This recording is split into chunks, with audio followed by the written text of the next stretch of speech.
Hello everyone, our team project is top slewing tower crane. Accidents involving tower crane have been frequent in the recent years, which has caused lots of safety hazards and economic losses. We are going to research the project about tower crane. Product, cost, and function must be considered when researching a tower crane project.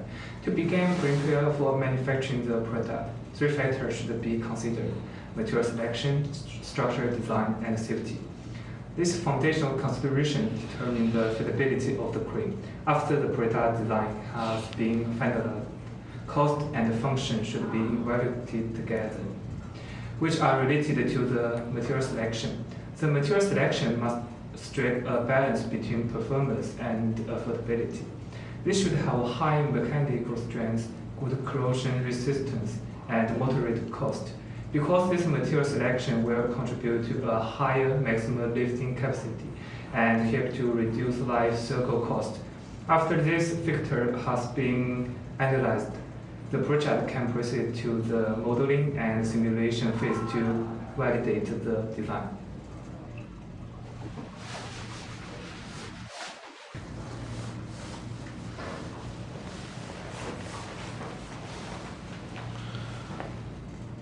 The group consists of 6 members who are allocated into 3 departments: project management, advocacy design and analysis, and material selection. The members responsible for each department are exhibited below the department box, following which are specific tasks. A total of 9 meetings were held during the team project. Each of the meeting matches with one specific subject, and the place and the members attending were all recorded and organized into the tables. Also, the lasting time of each meeting was also shown. The critical path analysis was then put into use for it could determine the shortest project duration, identify critical tasks, and optimize resource allocation. In each of the boxes, the top left part represents early to start, the top right part represents early to finish, the bottom left part is late to start, and the bottom right is late to finish. The arrows indicate the procedure of each task, and the dependencies of different tasks are identified. Based on the critical path analysis, a plot of Gantt charts was generated. It displays the schedule more visually. In this picture, the blue chart represents early offsites, starting from early start and ending at early finish. The pink chart represents late offsites, whose 2 endpoints represent latest starts and latest finish. The time difference between the early offsites and the late offsites can be explained in the risk register part. Several risks could possibly happen in the process, technologically or by human use. The likelihood and severity of the event were abstracted into numbers from 1 to 5. The higher the number, the more likely to happen or more severe. The risk score is a multiplication of these 2 factors. Based on that, measurement to control was brought up, lowering the risk score.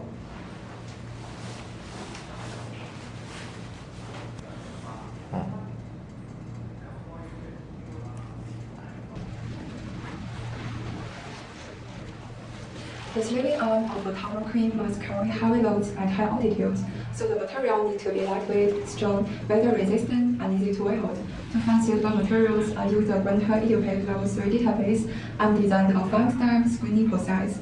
Step 1 focuses on stiffness and density. A high modulus of elasticity keeps the arm rigid and stable, while low density reduces self-weight, help lifting efficiency. We selected materials that are both light and stiff, excluding most plastics, films, and heavy metals, but keeping high-strength steels and aluminum alloys. Step 2 introduced fatigue strength. The arm undergoes frequent cycles of stress, which can lead to crack over time to avoid failure. A minimum fatigue strength will sit, giving out the materials like stainless steels and some aluminum alloys. Step 3 considered yield strength, which marks the point of permanent deformation. Too low value means the structure may bend under load. Too high means material became costly and hard to weld. A balanced range will seem to ensure both strength and workability. Step 4 evaluated specific stiffness and cost. A hair specific stiffness reduces weight while maintaining strength, but very stiff material can be expensive. We selected material with good performance at a reasonable price, mainly steels, aluminum alloys, and some composites. The final step assists processing and environmental adaptability to handle outdoor use welding demands. We added fracture toughness, elongation, weldability, temperature limits, and corrosion resistance. These soft indices have flexible through cells to help manage the number of final options. Finally, high-strength nails such as S355G, ALSI4140, and YS500 were selected for their strength, buildability, cost efficiency, and suitability for the outdoor conditions. The table here showing our properties satisfies the basic requirements we need.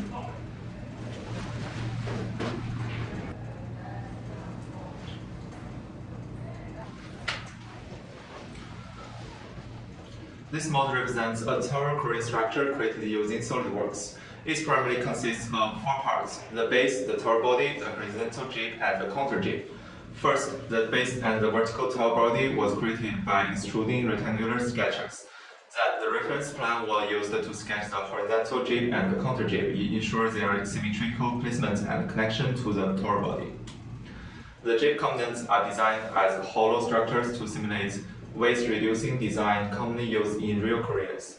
This hollow effect was achieved using the extrude cut feature. Based on the simplified tower crane mode, further refinements were made to the structure details by constructing a more realistic truss structures.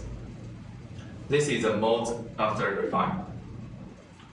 The mold was then exported as a SAT file from SolidWorks and imported to the UpQuest for subsequent load simulation.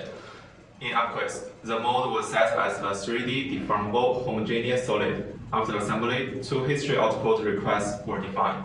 One for the U2 displacement at the tip of the long jib, and another for the U1 displacement at the top of the vertical tower. The base of the model was fully fixed, with all data set to 0. In the loading section, since the horizontal jib can be promised as a simple cantilever beam with an uniform distributed mass, a point load was applied as a midpoint of the jib to simplify the calculation. This load requires the G-force acting on the jib. The counterweight block and the short jib were treated in the same way. To simulate the maximum load, an additional downward point load of 10,000 Newton was applied at the tip of the horizontal jib. For meshing, due to the mode's complexity, nodes are manually assigned. By performing cuts and defining topological relationships, the entire mode was structured and then meshed accordingly. Finally, a job was created, submitted, and run to obtain the simulation results.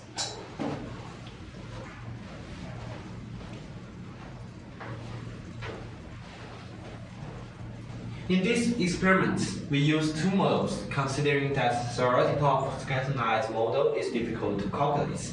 So we used the non-skeletonite model and the theoretical for comparison to check the accuracy of abacus simulation. For the calculation of the theoretical, I divided into 2 parts: the self-weight of the cantilever beam and load imposed by the offset. Firstly, the moment of inertia is calculated by Formula 1, and the deflection is calculated by the cantilever beam deflection formula. And the final displacement is calculated by comparison of theoretical with the simulation to verify the accuracy of the simulation. By using a more accuracy model, measurements are as pictured. The safety factor proves how safety the material is for this project. A safety factor greater than 1 represents safety. We can use this equation to calculate. After comparison shows the ASI 4340 and aluminium alloys are safer. For displacement compression, it can be found that the displacement change of steel is lower than the overall aluminium alloys. For tower crane use on the amount of bending deformation is the most important. So, in the application of steel is more recommended. Comprehensive protection of the price and above data, HSLA, YS500 should be the best material. For the picture on the PowerPoint, we can see that the stresses are most concentrated at this area.